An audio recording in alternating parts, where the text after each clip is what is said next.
government and disappeared persons.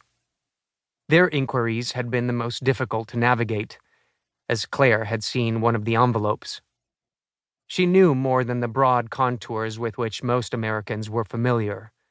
Cold War, US-backed authoritarian regime kidnapping and killing tens of thousands at will in the name of fending off communism. She was aware of my time in detention, had heard me recount certain nightmares, and encouraged me to confront them.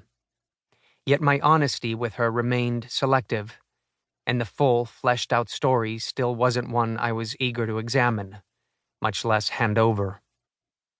The point is, I could reason out ways of tracking me down if I tried.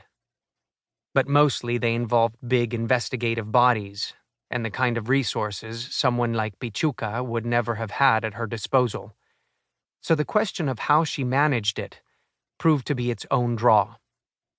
And though I could have called back, she'd told me what hospital in Buenos Aires she was in, the room number as well.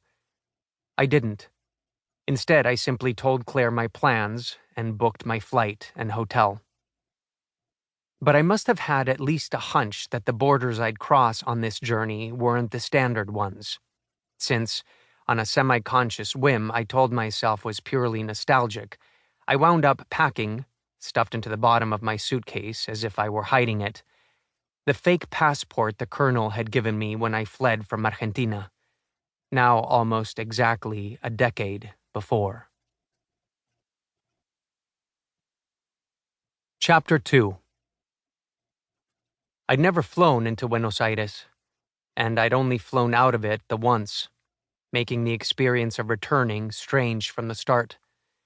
Everything at the airport gave off a sense of foreignness, uncharted waters. Though I showed my real, recently reissued Argentine passport to the immigration officer, for instance, he stared at it a while, seemingly uncertain what to do about the fact that I'd never used it to enter Argentina before. There was also the clerk at the currency exchange who looked at me suspiciously because I counted the bills she gave me so many times, convinced the exchange rate couldn't be the nearly 1-to-1 ratio it evidently was, and the chatty young cab driver who snuck a similar glance in his rearview mirror when I said I didn't want to talk, citing my fatigue.